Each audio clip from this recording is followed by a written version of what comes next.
Bonjour à tous, la concurrence est rude dans le domaine des mini-PC et Acer, afin de se démarquer, lance le Revo One, déjà disponible en France. On a affaire à un mini-PC qui se distingue du NUC d'Intel par un format certes un peu plus important, mais un design plus sympathique. Présentation de ce Revo One du constructeur Acer.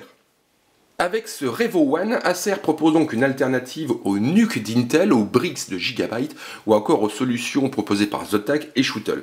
On a affaire à un mini PC au design sobre et épuré. On n'a aucun bouton apparent, sauf une petite trappe sur le haut, alors je ne sais pas si vous allez pouvoir la voir, permettant d'insérer une carte SD pour la lecture de photos et de vidéos.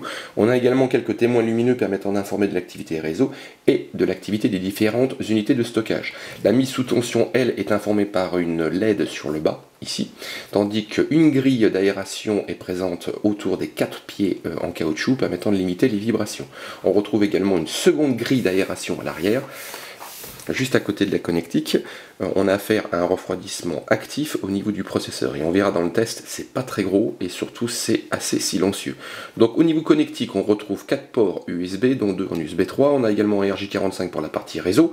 Le mini PC possède également un module Wi-Fi et Bluetooth. Au niveau sortie vidéo, on va avoir du HDMI, du DisplayPort, on a un jack audio, donc casque ou alors avec un petit système d'enceinte.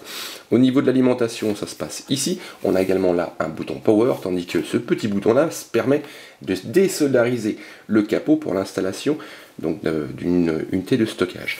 On a affaire à un mini PC, pas un barbone, donc l'ensemble des composants est présent et surtout le système d'exploitation Windows est installé. Au niveau de ce Revo One, on a affaire ici au RL85. Il s'accompagne donc en interne de 3 disques durs de 1,5 Tétra, donc au format 2,5 pouces, configuré en RAID 5. La base de travail, on a affaire à une plateforme Intel sous chipset H80. On retrouve un Core i3 5010U, donc une puce cadencée à 2,1 GHz de la génération Broadwell U. Donc la puce est gravée à 14 mm. Elle s'accompagne d'une solution graphique Intel, une HD graphique 5500 compatible avec le Quick Synchrome et le Clear Video HD. Et à ce titre, je vais vous montrer, le bundle comprend une télécommande, permettant d'avoir donc un système de pointage, différents raccourcis multimédia, comme la lecture, le pause, le stop, l'avance rapide. On a également une touche pour lancer le module recherche de Windows, ou encore lancer un navigateur. Alors vous me direz, c'est bien beau, mais il nous faudrait peut-être un clavier.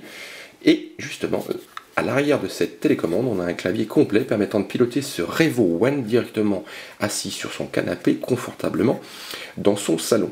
Donc tout ceci est assez prometteur au niveau de la fiche technique, puisque ce Core i3 normalement devrait avoir une puissance permettant des usages autres que le multimédia, comme de la bureautique. Par contre, au niveau du jeu vidéo, c'est pas du tout une configuration dédiée à cet univers-là. Donc on se retrouve donc sur le site Jinfo pour un test complet de ce Revo RL85 signé Acer.